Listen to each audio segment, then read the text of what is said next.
Amém. Mais uma vez, uma boa noite a todos. Hoje nós damos início a mais uma série de reflexões, essa série que nós estamos chamando de Em Casa. E para isso eu quero convidar você a abrir a sua Bíblia no Evangelho de João, capítulo de número 4, essa noite. O Evangelho de João, capítulo de número 4. Texto muito conhecido, um texto que nos servirá de base. Nós não ficaremos apenas nesse texto, mas ele nos serve de base para a nossa reflexão dessa noite, que eu estou chamando de casa, ambiente de adoração. Primeira dessas 4 mensagens da série Em Casa, eu quero falar sobre casa, ambiente de adoração. Então, João 4, convido você à leitura a partir do versículo 13 até o versículo de número 26.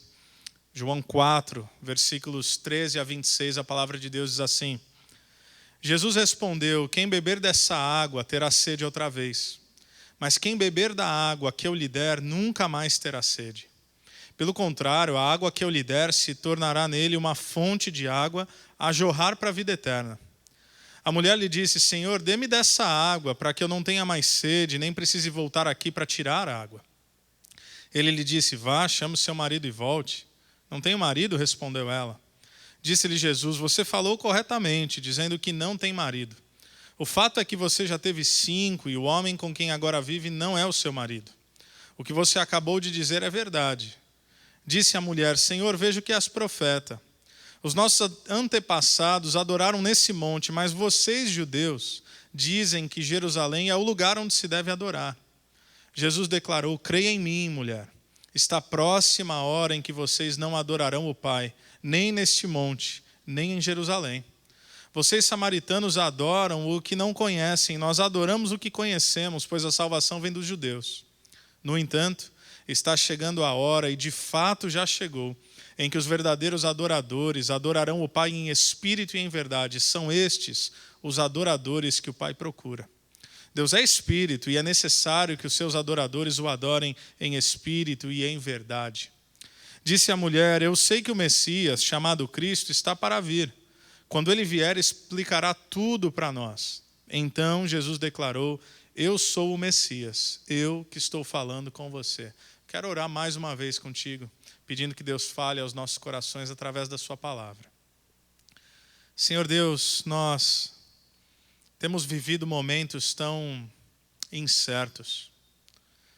Quem sabe muitas pessoas que agora nos acompanham começam a ouvir a Tua palavra com o coração um tanto inquieto, com o coração um tanto ansioso, quem sabe um coração entristecido pelas notícias ao nosso redor. Então nós te pedimos que não apenas essa série como um todo, mas a começar por hoje, que a Tua palavra fale poderosamente aos nossos corações. Deus, como Pedro, olhando para Jesus Cristo, nós dizemos: para quem nós iremos, se só Tu tem as palavras de vida eterna? Para quem nós iremos? Não temos outro para o qual irmos. Então que o Senhor, através da Sua palavra, carregada aos nossos corações e mentes pelo Teu Santo Espírito, possam gerar em nós a mudança, a transformação necessária que somente o Senhor é capaz de realizar. Assim nós oramos no nome de Jesus. Amém. Amém. Talvez você esteja se perguntando por que um tema como esse, por que uma série como essa, ou talvez ao ouvir essa expressão você já entenda o porquê que nós estamos começando com essas reflexões. Não é surpresa para ninguém que nesses últimos meses, mais especificamente esses últimos 4 meses, nós temos habitado muito mais nas nossas casas do que nós costumávamos habitar anteriormente. Sim, nós morávamos em nossas casas, sim, nós dormíamos em nossas casas, mas quem sabe, dependendo da sua rotina de trabalho, dependendo da sua rotina de viagem, pode ser que a sua casa estava se transformando para você algo não muito diferente de um hotel. Pode ser que as relações familiares elas não eram tão plenas, tais como deveriam ser. Então é fato que nós estamos passando mais tempo em casa. Seja por decretos que nos forçaram a ficar em casa, seja para aqueles que, de repente, ainda fazem parte dos grupos de risco e não podem sair de casa, não querem sair de casa, não deveriam sair de casa nesse momento, seja para aqueles que voltaram a trabalhar normalmente mas trabalham em home office. E por trabalhar em regime de home office, de repente, continuam mais em casa. Ou para aqueles que trabalham fora, para aqueles que desenvolvem suas atividades econômicas, mas certamente têm passado mais tempo nos seus lares, nas suas casas, a permanência aqui é maior. E quando a gente pensa em casa, há que se fazer uma distinção, porque se você faz uma pesquisa rápida na internet, um tanto óbvia, quase tola, mas o que é casa? Bom, um dicionário informal vai dizer que é um edifício, é um lugar para moradia, quase sempre destinado à habitação. Outro vai definir como uma construção destinada à moradia. Casa, todos nós sabemos o que é casa. Mas a distinção que precisa ser feita é que há uma outra expressão que pode ser utilizada para esse ambiente, que não é casa, é lar. E casa é diferente de lar. Lar é uma forma especial, o dicionário define, de se definir a casa. Outro vai dizer que pode ter uma conotação sentimental ou carinhosa. Por que é importante fazer essa distinção? Porque nem toda casa, de fato, é um lar. E a pandemia tem demonstrado isso. Nem toda casa é abrigo, nem toda casa promove segurança, nem toda casa é lugar de afeto, nem toda casa é harmoniosa, nem toda casa é ambiente de paz, nem toda casa é um lar. Muitos casais têm enfrentado dificuldades, é claro. Não dá para diminuir o fato de que a pandemia intensifica algumas coisas. A convivência cada vez mais intensa pode intensificar, de fato, pode colocar uma lente de aumento naquilo que são as nossas realidades, mas eu ousaria dizer, e já afirmei isso várias outras vezes, não é necessariamente que algumas famílias têm tido problemas agora, é que com a convivência maior, com o tempo maior de convivência, uns problemas que não estavam tanto na superfície acabam vindo à tona. Então não é que essas coisas passaram a existir, é que elas só ficaram mais evidentes. E muitos de nós já experimentamos diferentes formatos, diferentes estágios dessa crise. Me parece que nesse momento, e eu creio que é uma afirmação acertada por aquilo que eu tenho falado com tanta gente, esse é o momento onde a maioria de nós, a esmagadora maioria, se não todos nós, de alguma maneira estamos cansados assim de esse negócio que não passa. Então, quem sabe na sua mente, não sei se você formularia desse jeito, mas talvez você diria, eu estou cansado de ficar em casa, eu quero sair um pouco mais, eu quero me reunir com os meus amigos, eu quero almoçar com a família no domingo, eu quero retomar algumas atividades, eu estou cansado de ficar em casa. Seja a sua casa apenas uma casa, ou seja a sua casa de fato um lar. Mas o que eu gostaria de propor aqui, não só hoje, mas através dessas semanas, é que você não apenas tolere o ficar em casa, tal como se você tivesse aprisionado. Mas eu gostaria de sugerir para você que o Evangelho, ele nos ajuda a ressignificar toda e qualquer casa. E nos ajuda a entender casa como lar, enquanto ambiente simbólico. E quem sabe, a primeira ressignificação que nós tenhamos que fazer num momento como esse, e para uma igreja como a nossa, deveria ser a de compreender a casa como ambiente de adoração a Deus. Importante ressignificar essa realidade e compreender plenamente aquilo que as Escrituras vão nos apontar, porque quando nós fazemos uma leitura do Antigo Testamento, nós vemos que no Antigo Testamento, para a espiritualidade judaica, há um ambiente muito definido. Há um ambiente exclusivo no qual você poderia se relacionar com Deus. Apenas um ambiente, seja através da sua adoração, das suas contribuições, do seu pedido de perdão pelos seus pecados. Esse lugar era o templo que ficava em Jerusalém. Templo esse que era chamado, inclusive, nas Escrituras de casa de Deus. O templo era a casa de Deus. O templo, na espiritualidade judaica, era esse lugar geográfico onde Deus estava. Ali estava a presença de Deus. Tanto é que o salmista vai dizer lá em Salmo 84, versículo 10, que melhor é um dia nos teus átrios do que 1000 no outro lugar. Ele diz, prefiro ficar à porta da casa do meu Deus a habitar nas tendas dos ímpios. Ele está falando do templo. O salmista, de novo, em Salmo 122, versículo 1, ele diz, alegrei-me com os que me disseram, vamos à casa do Senhor. O que ele está chamando de casa do Senhor? Templo. Se você quisesse se relacionar com Deus no Antigo Testamento, a partir de uma espiritualidade judaica, você tinha que ir ao templo. Lugar de sacrifício é templo, lugar de adoração é templo, lugar de encontrar com Deus é um ambiente geográfico chamado templo, casa de Deus. E aí não é por acaso que já nos evangelhos, quando Jesus ele passa pelo templo, pela casa de Deus, a qual ele vai chamar de casa do seu Pai, Jesus Cristo, Filho de Deus, o Deus Filho, quando ele passa pelo templo e ele percebe aquilo que o templo havia se tornado, ele se enfurece. Aliás, é isso que João vai dizer. João capítulo 2, versículos 13 a 17, ele fala: quando já estava chegando a Páscoa judaica, Jesus subiu a Jerusalém. No pátio do templo, viu alguns vendendo bois, ovelhas e pombas, e outros assentados diante das mesas, trocando dinheiro. Então ele fez um chicote de cordas e expulsou todos do templo, bem como as ovelhas e os bois, espalhou as moedas dos cambistas e virou as suas mesas. Aos que vendiam pombas disse: tirem essas coisas daqui. Olha só o que Jesus diz: parem de fazer da casa do meu Pai, do templo, um mercado. Seus discípulos lembraram-se que está escrito: o zelo pela tua casa me consumirá. Então Jesus vê a casa de Deus, o ambiente geográfico onde Deus escolheu para se relacionar com o seu povo, a nação de Israel, sendo pervertida, sendo aviltada, se transformando num covil de ladrões. E Jesus diz: não é possível que essa casa, que em um outro texto ele vai dizer, essa casa que deveria ser casa de oração, se tornou esse comércio terrível. Então o templo não era apenas o local de adoração, mas era o eixo estrutural da vida do povo de Deus, da espiritualidade judaica.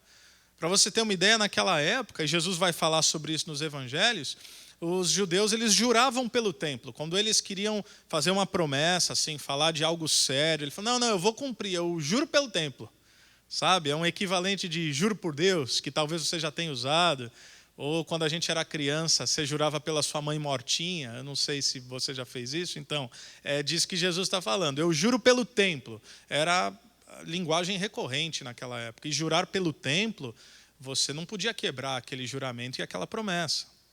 A acusação que vai parar sobre Jesus no seu martírio, a partir dos líderes religiosos da época, não é que Jesus fez ou não fez milagres, não é que Jesus de fato era ou não era o Messias, embora esse era o grande incômodo, esse era o grande fato político, essa era a grande declaração, mas onde eles pegam Jesus, por assim dizer, é que eles afirmam: olha, esse cara falou que vai destruir o templo. Então, o que enfurece aqueles homens é quando Jesus diz: eu destruirei o templo. A gente já vai falar sobre isso. Jesus estava falando de outra coisa. A acusação é essa: esse homem deve morrer porque ele falou que vai destruir o centro da vida judaica, o centro da nossa religião, esse lugar onde a gente encontra a Deus. Tanto isso era importante, tanto a imagem do templo era tão forte no imaginário da adoração judaica, que na época em que o povo de Deus ele é exilado, a pergunta que inquieta os corações é: como é que agora nós vamos adorar a Deus? Nós estamos aqui no exílio, nós estamos presos, nós somos escravos, mas o templo está lá, o templo está em Jerusalém, o templo está na nossa terra. Como é que a gente adora a Deus sem frequentar templo? Aliás, essa pergunta, ainda mais naquele contexto, ela não é uma pergunta tola, ela faz todo sentido. E é uma pergunta que vai ecoando, e quem sabe, numa contextualização aqui, quem sabe, muitos têm se perguntado, creio que não você que está nos assistindo, mas por que não? Talvez sim também. Como adorar a Deus quando nós somos privados do ambiente de adoração? Como é que a gente se relaciona com Deus sem frequentar a casa de Deus? Esse é o questionamento aqui. Essa é a lógica que vai perpassando a narrativa do povo de Deus no Antigo Testamento. Mas aí Jesus surge. E na jornada de Jesus, que é o Cristo, ele começa a desconstruir várias realidades e construir outras novas realidades. E nesse mesmo cenário de João 2, onde ele purifica o templo, onde ele está olhando para o templo, ele faz uma afirmação escandalosa. Em João 2, versículos 19 a 21, Jesus diz: destruam esse templo e eu o levantarei em 3 dias. Destruam esse templo e eu o levantarei em 3 dias. E aí o versículo 20 diz o seguinte: os judeus responderam: Mas esse templo levou 46 anos para ser edificado. Quase 5 décadas para ser construído, o Senhor vai levantá-lo em 3 dias. Aí João, no versículo 21, ele faz meio que uma nota de rodapé, ele dá uma explicação. E ele diz, mas o templo do qual ele falava era o seu corpo. O pessoal está achando que Jesus está falando de um templo físico. E Jesus está falando de um outro templo. Jesus está ressignificando ou começando a ressignificar o verdadeiro ambiente de adoração. Jesus estava dizendo aqui, dentro do conceito da espiritualidade judaica, algo completamente novo. Embora novo para eles, portanto antigo para nós, quem sabe ainda gera dúvida na cabeça de muita gente. O que Jesus estava afirmando aqui é que Deus poderia sim habitar uma outra casa. O que Jesus está afirmando é que essa casa seria uma casa não construída por mãos humanas. Atos 7, versículo 48, fala sobre isso. Mas uma casa de carne e osso. Essa casa, a qual o Deus, Criador do universo, poderia habitar, o texto diz, é o próprio corpo de Cristo. O corpo vivo de Cristo que se tornaria lugar de habitação do próprio Deus. E isso já é um escândalo, como eu disse, mas ele não para por aí. Ele não está dizendo apenas que Deus não haveria de habitar apenas aquele ambiente físico e habitar a sua vida, o seu corpo, a sua trajetória, a sua existência. Ele não está apenas afirmando que o seu corpo seria a habitação de Deus, mas ele vai além. Ele vai dizer lá em João 14, versículo 23, o seguinte, se alguém me ama, obedecerá a minha palavra, e preste atenção, meu Pai o amará. Nós viremos a Ele e faremos morada nele. O escândalo se expande. Como assim Deus não vai habitar apenas no templo de tijolo? Como assim Deus vai habitar no corpo de Cristo?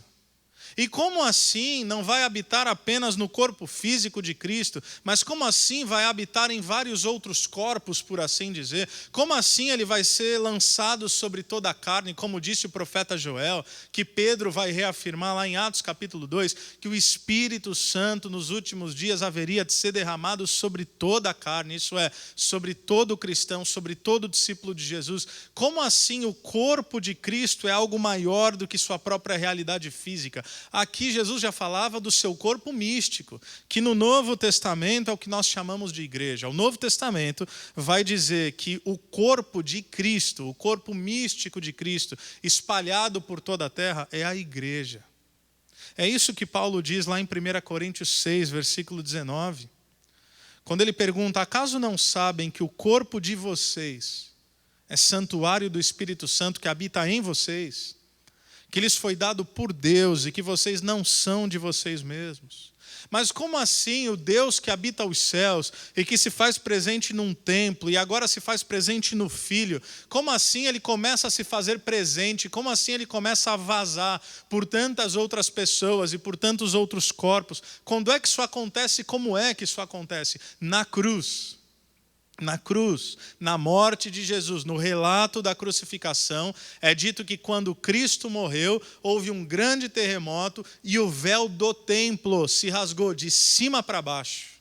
Por que de cima para baixo? Como expressão simbólica, como se o próprio Deus, não foi de baixo para cima, não foi obra humana. Foi de cima para baixo, como se o próprio Deus rasgasse o véu e escancarasse aquilo que na narrativa do Antigo Testamento era chamado de o Santo dos Santos, aquele lugar que somente o sumo sacerdote podia entrar apenas uma vez por ano no dia da expiação, no Yom Kippur. Quando o véu é rasgado, simbolicamente o que Deus está dizendo é, a partir da morte do meu filho, agora todos têm acesso à minha presença. A partir da morte do meu filho, agora todos têm acesso ao Santo dos Santos, a um diálogo, a uma vivência, a um relacionamento, a uma adoração comigo. Na morte de Jesus, o autor aos Hebreus, capítulo 10, versículos 19 a 22, na morte de Jesus, o acesso nos foi dado. E me parece que é exatamente isso que Jesus estava querendo dizer para essa mulher. Porque voltando a João 4, lá no versículo 21, Jesus declara, creia em mim, mulher. Está próxima a hora em que vocês não adorarão o Pai nesse monte, nem em Jerusalém. Vocês samaritanos, ele diz, adoram o que não conhecem. Nós adoramos o que conhecemos, pois a salvação vem dos judeus. Começou lá, a revelação começou lá.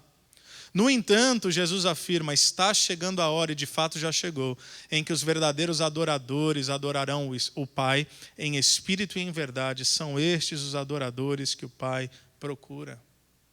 Jesus ele vai dizer para essa mulher, mulher, não é porque você não pode ir ao templo em Jerusalém que você está privada da adoração. Não é porque você não pode frequentar um ambiente que você não pode se relacionar com Deus. É verdade, como se Jesus estivesse dizendo, é verdade, mulher, que você aprendeu a vida toda que você tinha que ir a um determinado lugar. Na tradição dos samaritanos era o Monte Gerizim, não era o Monte Sião em Jerusalém. Porque na história de Israel houve uma distinção entre Reino do Norte e Reino do Sul. Então a turma do Norte, a turma ali de Samaria ficou com o Monte Gerizim, um ambiente ali para eles adorarem, um segundo espaço que nem fundamento ali na narrativa bíblica não tinha, mas eles inventaram essa. Então Jesus está dizendo, tudo aquilo que você aprendeu era sombra. Não é que estava errado, é que era sombra. Sombra daquilo que haveria de vir. O tabernáculo era sombra. O templo era sombra. É como se Jesus estivesse falando, eu estou aqui para te revelar aquilo que é concreto, aquilo que é de verdade. Um templo no qual Deus habita, ou na fala de um outro pastor, como anos atrás ouvi, uma expressão na qual Deus muda de endereço. Deus muda de endereço. Ele habita não apenas os céus, mas passaria também a habitar a todos nós. É isso que Jesus diz quando ele promete a essa mulher o Espírito Santo. Quando ele fala, mulher, você está com sede, e eu vou matar a sua sede, mas a água que eu vou te dar, se você soubesse dessa água, que ela não mata só a tua sede física, mas ela mata a tua sede existencial, tua sede pela vida, tua sede espiritual, você entenderia tudo mais. E mais do que isso, do seu interior fluiriam rios de água viva, esse transbordar do Espírito. O Espírito que é derramado em Atos capítulo 2. O Espírito Santo que é derramado sobre todo aquele que é discípulo de Jesus. O que Jesus está dizendo não é Gerizim, não é Sião. Não é mais sobre você encontrar Deus, e sim sobre Ele ter te encontrado. Chegou o momento, mulher, onde a adoração extrapola qualquer geografia. A adoração que Deus espera não está limitada a um lugar, ela brota da sinceridade do coração. São esses os adoradores que Deus procura. É como se Jesus estivesse dizendo, você aprendeu que Deus só pode ser adorado em um dia específico e em um lugar específico. Eu estou aqui para te dizer que Deus pode ser adorado em qualquer momento e em todos os lugares. A verdade é que para quem teve um encontro com Jesus, o culto não está limitado, meus irmãos, a uma agenda religiosa. Nós não estamos limitados de cultuar, porque nesse momento, nesse tempo da história, nós não estamos aqui presencialmente. Não. Porque quem teve um encontro com Jesus não limita o culto a uma agenda religiosa. Quem teve um encontro com Jesus transforma a vida em um culto. Não é mais o sábado. Não é mais apenas o domingo. É segunda e terça e quarta, é todo dia. E não é mais em uma geografia apenas. São em todos os lugares. Eu não sei qual é a sua experiência de caminhada com Jesus. Eu tive o privilégio de ser criado em um lar cristão. Meus pais me ensinaram desde os meus primeiros anos, da minha primeira infância, o que significa amar Jesus, conhecer sua palavra, e eu sou imensamente grato por isso. Mas eu me recordo também que parte da minha infância foi vivida em um ambiente de imensa religiosidade. E aqui religiosidade eu uso como termo negativo mesmo. Uma das igrejas que meus pais fizeram parte, quando eu era pequeno, eu lembro que algumas coisas eu aprendi lá e depois eu fui entender que não era nada daquilo. Era gente honesta, era gente que servia a Jesus, mas era gente que vivia uma outra espiritualidade. É verdade que eu aprendi a conhecer a Jesus ali, encontrei meus heróis na fé, nas páginas bíblicas, desde do ministério infantil e na sua sequência. É ali que eu me familiarizei com as Escrituras, mas eu também aprendi muita coisa que depois eu fui ver que não tinha nada a ver com o jeito de ser de Jesus. Eu aprendi, por exemplo, em alguns momentos ter medo de Deus. Aliás, tem muita gente que tem medo de Deus. Quem tem medo de Deus é quem não entendeu o evangelho de Jesus. Porque conhecer a Jesus significa temer a Deus. E por temor aqui, eu falo de uma atitude reverente, mas não temer no sentido de ter medo. Quem conhece a Jesus, pelo contrário, deixa de ter medo de Deus, porque vê em Deus o Pai do nosso Senhor e Salvador Jesus Cristo. Não há mais razão de ter medo. Eu aprendi, por exemplo, que domingo é o dia do Senhor. E eu aprendi que se você fizer alguma outra coisa no domingo, que é o dia do Senhor, provavelmente você está em pecado. Você pode achar engraçado, mas eu me lembro, eu não sei exatamente quantos anos.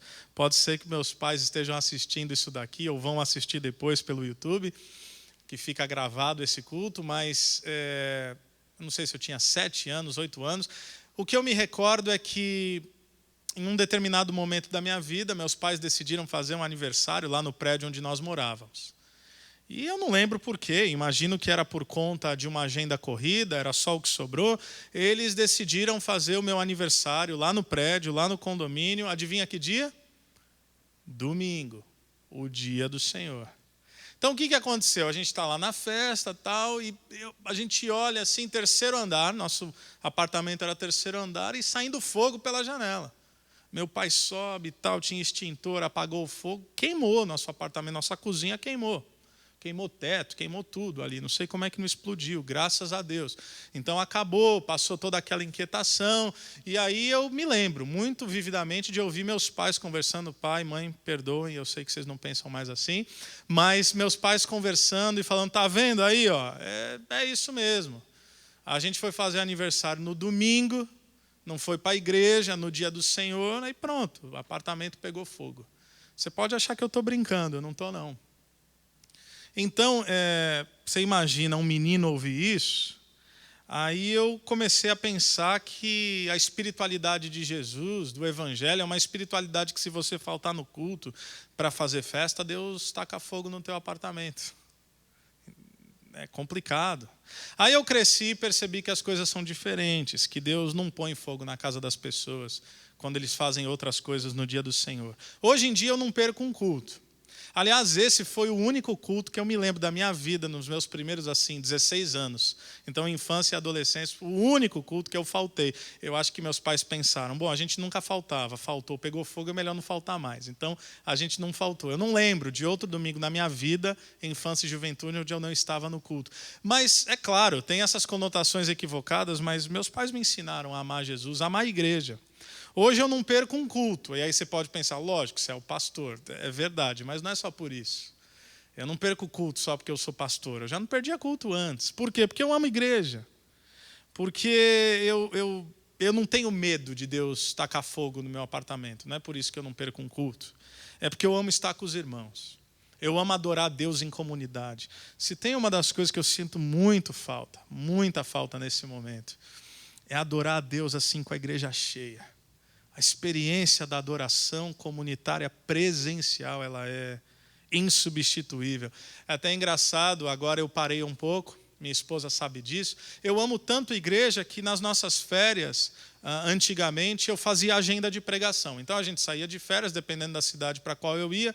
Eu sempre me relacionei bem com as pessoas, fazia contato, vou estar na cidade tal, tal dia. E aí o cara, vem pregar aqui na igreja. Eu ia com uma alegria.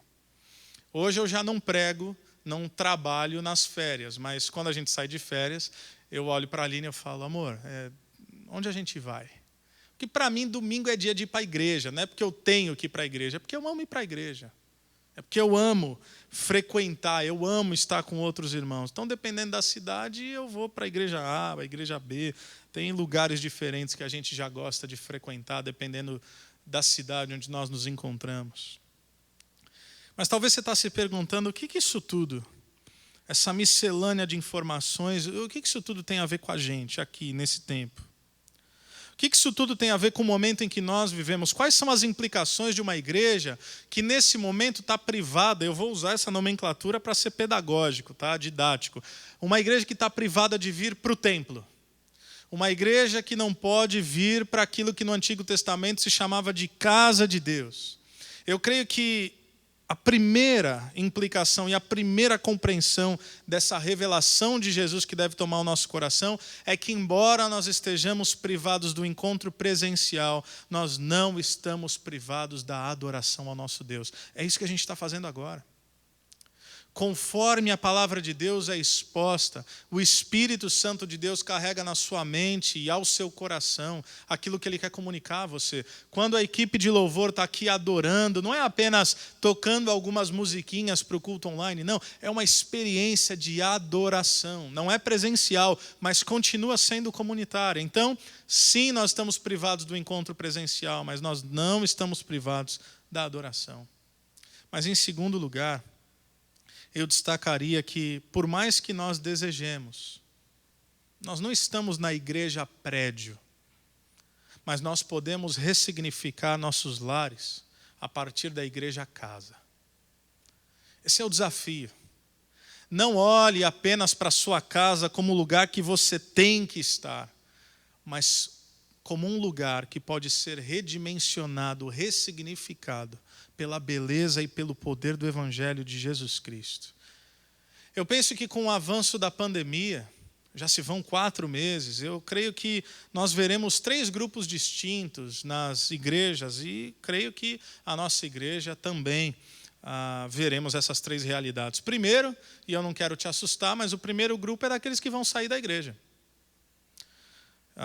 Uma das perguntas que eu mais ouço é: mas pastor, nós estamos fechados ainda, a gente poderia abrir, ok, a gente entendeu que é coerente não abrir, a gente apoia não abrir, mas você não acha que vai ter gente que vai sair da igreja? Eu respondo: eu acho não, na verdade eu tenho certeza. Aliás, eu vou ficar muito surpreso se ninguém sair, vai sair. E aí, quando eu digo isso, talvez de um modo um pouco mais polido, aqui eu estou falando um pouco mais rasgado com vocês, eu falo: não, vai sair mesmo. Mas quando eu falo algo assim, a segunda pergunta é: e você não se preocupa? Aí eu diria: eu até me preocupo, sim, me preocupo bastante, mas eu não acho que eu tenho o poder de impedir isso na vida das pessoas. Eu não acho que é meu papel agarrar, segurar as pessoas de modo a impedi-las aquilo que lhes é uma convicção. Não é meu trabalho como pastor segurar ninguém aqui. Eu não vejo isso em Jesus. Jesus tinha diálogos incríveis com as pessoas e ele basicamente dizia: você quer vir? Ok, vamos juntos. Você quer seguir outra jornada? Ok, está tudo certo.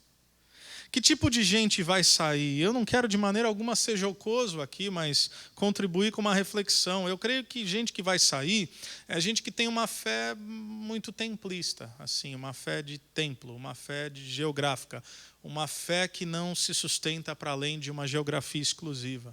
Não, eu não estou dizendo que isso aqui não é importante. É fundamental. O autor aos Hebreus vai dizer que nós não deveríamos deixar de reunirmos como igreja, mas o que eu estou tentando propor é que a nossa fé está para além disso aqui. Ela vivencia isso aqui, mas está para além disso aqui. Eu acho que algumas pessoas vão ficando mesmo, essa fé que precisa tatear. Essa fé que não consegue lidar muito com as adversidades, essa fé que talvez, se provada no primeiro século, não sei se seria uma fé aprovada, porque os cristãos do primeiro século ou dos primeiros séculos viviam dispersos, viviam sem templo, viviam espalhados pelo império e viviam perseguidos. Ser cristão no primeiro século não era apenas ser isolado socialmente, era efetivamente correr o risco de perder a sua vida, de ser martirizado por declarar que somente Cristo é o Senhor. Eu sei que nós estamos cansados das interações virtuais, das relações por uma tela. Todo mundo está cansado. Mas me permita dizer que, por exemplo, assistir um culto online ou participar de um pequeno grupo online, se isso é um esforço descomunal a você, e eu não quero ser insensível a isso, mas eu acho que nós precisamos avaliar nossos conceitos de fé, perseverança e resiliência.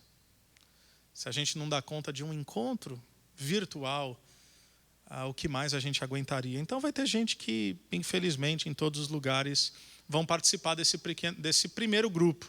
Tem um outro grupo, que são aqueles que se habituarão à experiência exclusivamente online. Essa é uma coisa que eu ouço também. Falou, Diego, conforme vai passando o tempo, o povo não vai se acostumar muito e, assim, quando voltar ao presencial, eles não vão querer ficar em casa só assistindo transmissão. Falei, vai.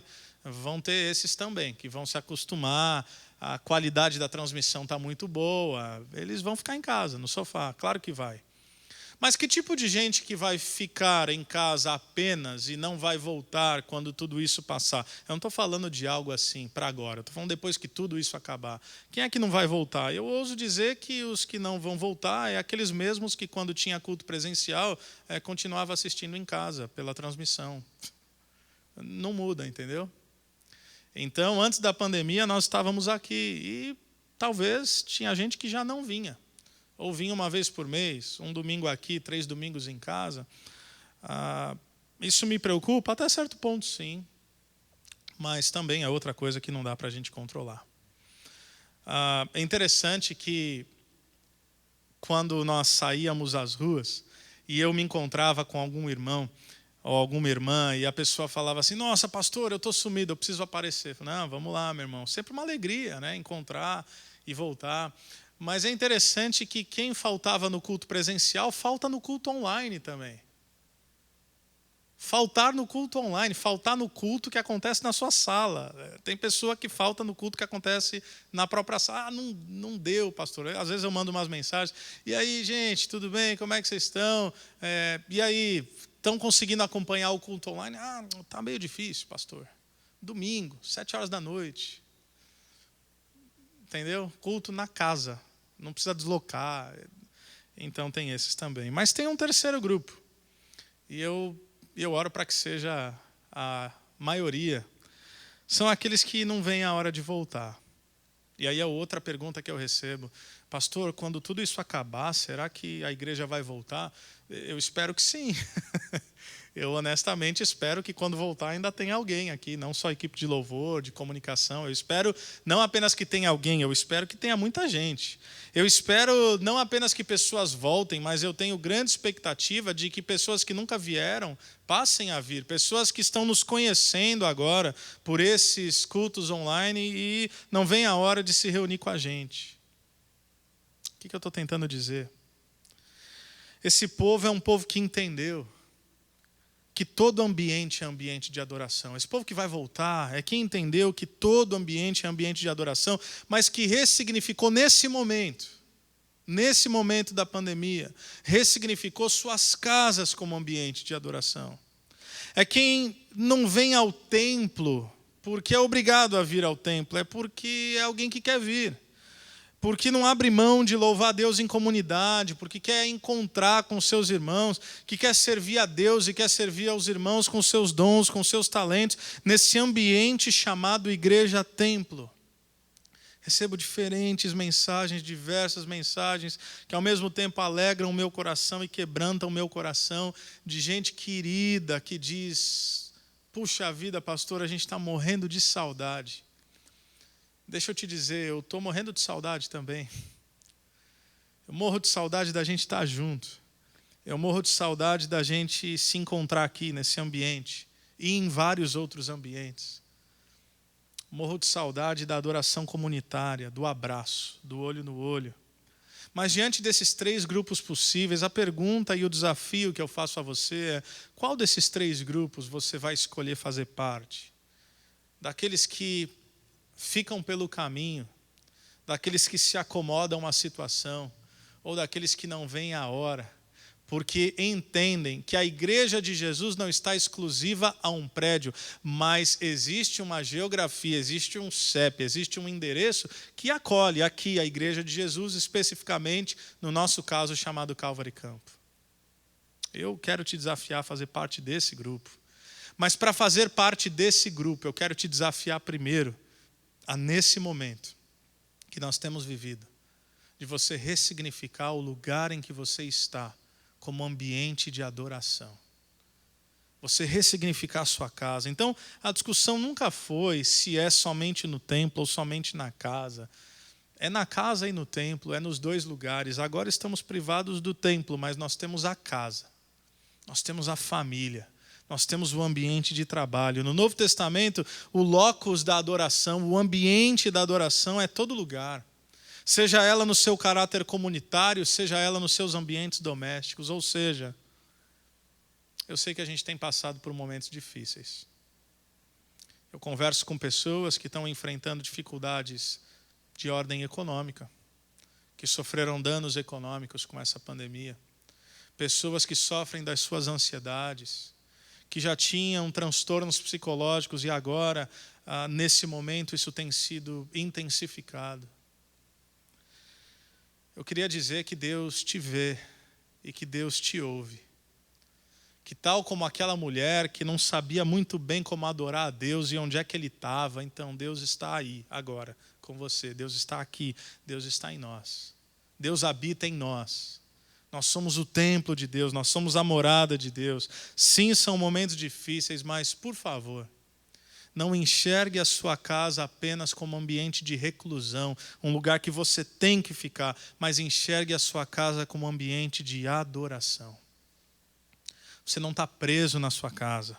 Você tem uma oportunidade única, histórica, de ressignificar o seu lar, as relações familiares. Quem sabe nós vamos falar sobre isso nas próximas semanas também. Quem sabe é um momento de reconciliações conjugais, de reconstrução de afetos entre pais e filhos, filhos e pais, entre irmãos.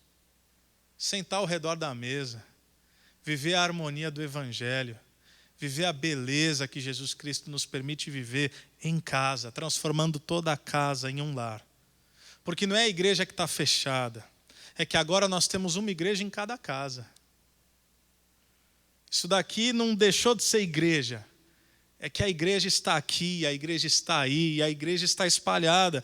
Nós queremos muito reencontrar, mas enquanto isso não acontece, a igreja está aí, a igreja está espalhada pelo mundo, está amando, está servindo. Então, o meu encorajamento é: olhe para aquilo que você tem vivido e faça da sua rua, do seu trabalho, faça da sua casa ambiente de adoração a Jesus Cristo. Permita que esse ambiente do lar seja ressignificado e transformado pelo Evangelho de Jesus Cristo, ressignificado na sua relação com Deus. Quero orar por você.